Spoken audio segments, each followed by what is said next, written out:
Hello, my name is Lisa Jett, and I will be telling you about the bio of Alexander Hamilton.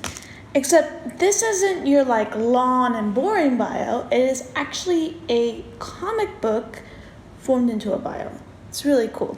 Also, if you guys haven't seen the Hamilton show, you should definitely, or the Hamilton musical, you should definitely watch it because it definitely describes a lot about his life and it's just a really good show, so I would advise watching it. But anyway, and this is going to be a mini bio, so that's another reason. So I'm going to tell you the characters. So, introduction. Alexander Hamilton had a difficult childhood. His family was very poor. Although he was not born in America, he became one of the country's most important founding fathers. His achievements helped make the United States strong and helped form the country we know today. Now that was the introduction. The main characters are Aaron Burr, which he was a politician who was Thomas Jefferson's vice president. He blamed Hamilton for ruining his career. He was also the one that murdered Hamilton.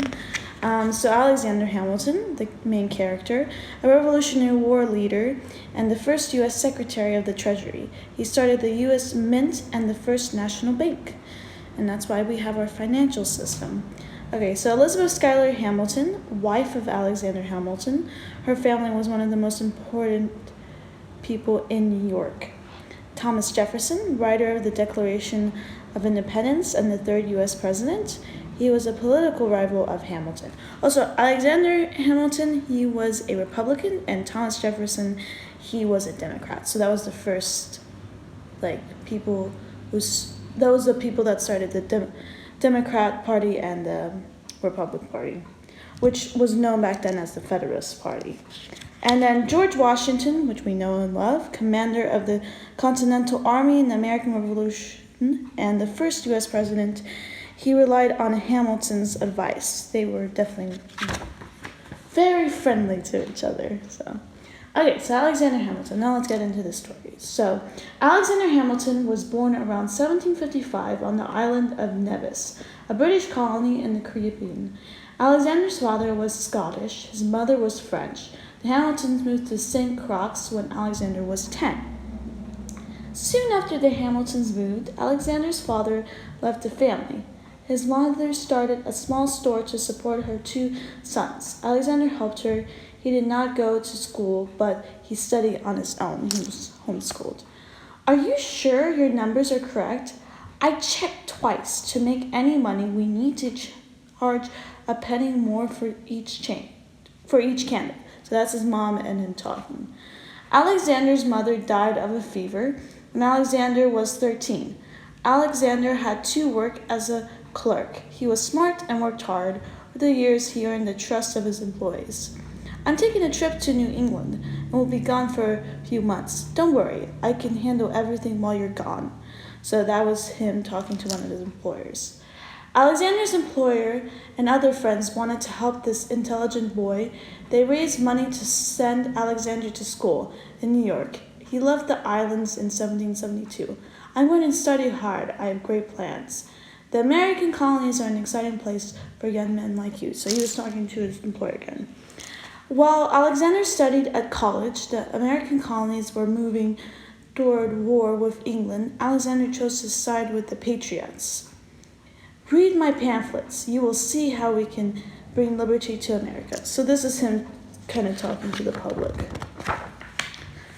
In 1775, the American Revolution began after the battles of Lexington and Concord. Come with me. I am joining the militia to fight for liberty. Join up. So that's one of the people saying that. Hamilton taught himself artillery and military tactics. He was soon made a captain. You are a leader in both bravery and ability. My men will be the best fighters in the state. So that's him talking to one of the generals. Hamilton's artillery company fought bravely in battles in New York and New Jersey. We're outnumbered, but from here we can stop them.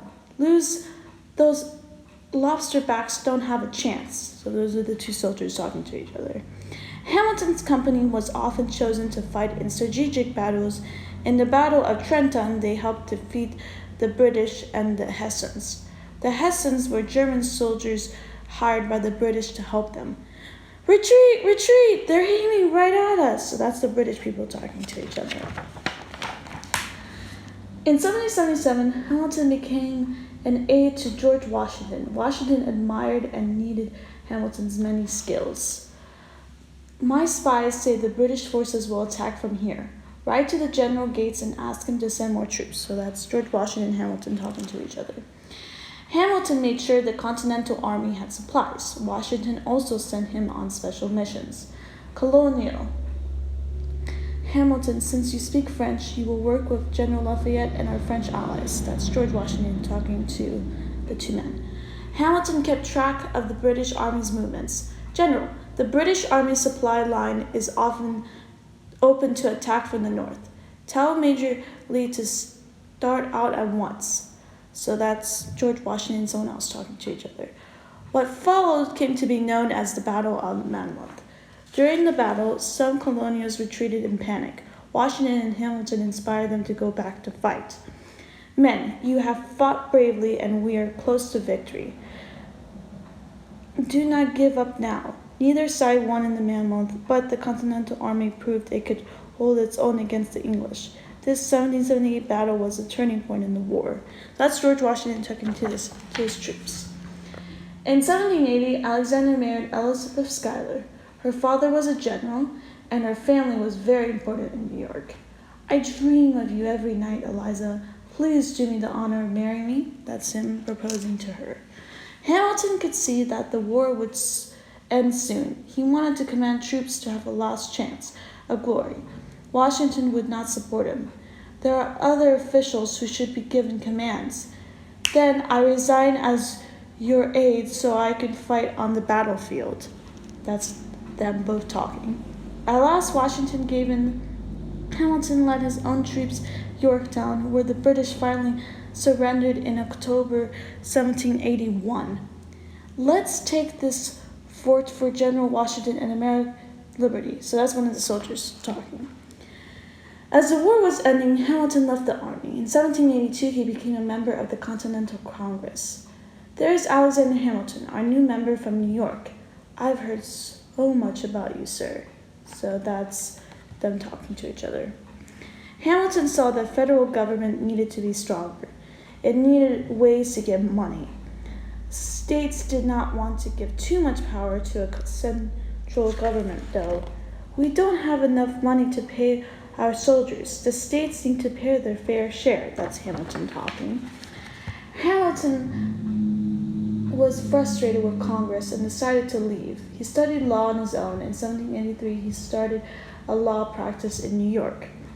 People were surprised I passed the bar exam after studying for just a few months. They don't know you well then. I'm glad you'll be closer to home now. So that's Schuyler, or Elizabeth and Hamilton talking. Hamilton made many people angry by winning court cases for British loyalists. He thought they should be treated fairly now that the war was over. The Treaty of Paris ended the war. It also said that these people are not criminals. That was what Hamilton said. In 1787, men from 12 states met to write new constitution. Gentlemen, I propose that the president have as much power as the state governments. Hamilton was still worried about the weak central government. He wanted a constitution that would balance power in the new country. And that's what he was talking about. The states had to agree to or ratify the constitution. James Madison and John Jay helped Hamilton write articles supporting it. These were called the Federalist Papers. Do you think we will convince the states to sign, James? I think many people will be convinced after reading your article. In 1788, the Constitution became law and a new government could be formed. So that was them talking. Okay, so in 1789, George Washington became the first president of the United States. He made Hamilton the first Secretary of the Treasury. I am glad to have your advice again. Together we can make the country great. So that's them talking. As Secretary of the Treasury, Hamilton started the first national bank. He also created the U.S. Mint, where the first American coins were made. The silver for this was from President Washington's personal tea set. No wonder it shines so brightly. So that's Hamilton and someone else talking to each other. Though Hamilton's work, the government was able to pay its debts. This made European governments more willing to do business with them, with the new country. Mr. Ambassador, you can trust us to pay back what we owe France for its help in the war. So that's Hamilton talking. America's money came mostly from farming. Hamilton wanted America to build factories. If there were industries in places like this, America could be rich. I can build canals here. The water can power mills to make cloth. He created a financial system that helped people products and sell them to other countries. So that's him talking with someone else.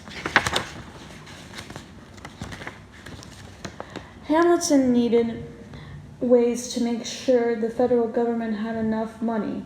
He proposed a tax on whiskey. This made whiskey makers angry. Well, this says we have to give our money to the government. No tax collector is going to take the money we earn fair and square. So that's the people talking. Violence began in western Pennsylvania and spread to other states. Tax collectors were attacked and there were even some small battles. Down with taxes! We'll tar and feather anyone who give us trouble. That's the citizens talking. Hamilton convinced Washington to send troops to Pennsylvania. He helped lead a large army to the troubled area, ending the Whiskey Rebellion. Citizens must understand that their elected government makes laws for the country's own good. So that's Hamilton talking. During this time, the government started to form into two parties. Hamilton led the Federalist Party. Thomas Jefferson and James Madison led the Republican Party. Some led the Republican Party. Okay, so actually, the Federalist Party was the Democratic Party, and the Republican. Yeah, so the Federalist Party back then was the Republican Party, and the Republican Party back then was the Democratic Party. So that's why. Tom, you trust the people too much. This country will fall apart without a strong central government. The states and the people have right to keep the government from becoming too powerful. So that's Madison and Hamilton talking. Jefferson and Hamilton also argued about foreign policy. When France and England went to war, the United States decided not to choose sides. We don't have to pick sides. We can stay out of the conflict, but we must continue to trade with Britain. We need their friendship. The French helped us fight the British king. We must support France. Sorry, Thomas, but I agree with Mr. Hamilton. So that's them talking. Okay, in 1795, Hamilton resigned as Secretary of the Treasury, and he and Washington stayed friends. Hamilton wrote Washington's farewell address. It's a wonderful speech, Mr. President. Thank you, Elizabeth. Alexander and I both believe Americans must put aside their differences and join together for our country's greater good. So these two talking. Hamilton continued to make important people his enemies due to his strong opinions. Among them was John Adams, who became the second president. I hear Mr. Hamilton tried to fix the vote so that Sir Adams would not win. Mr. Hamilton still tries to control policy though he is no longer in office, so it's someone else talking. The man who disliked Hamilton most was Aaron Burr. Hamilton did not trust Burr and had a very bad opinion of him. Why has Hamilton always tried to ruin your career, Aaron Burr? He thinks I'm too ambitious. I am no more ambitious than he is, though. So that's those two talking. In 1801, Jefferson and Burr both wanted to be president. They got the same number of votes. Hamilton helped get Jefferson elected. I may not like Jefferson, but at least he serves the public. Burr is interested only in his own gains. So that's Hamilton talking. When Burr ran for governor in New York, Hamilton again helped defeat him. Hamilton told others his opinions of Burr. They were published in the newspaper. Burr could not be trusted with the reins of government. That's Hamilton talking. Burr was furious with Hamilton. He wrote a letter demanding a public apology. When Hamilton refused, Burr challenged him to a duel. Please, Alexander, our son was killed in a duel. You must not accept. You must apologize.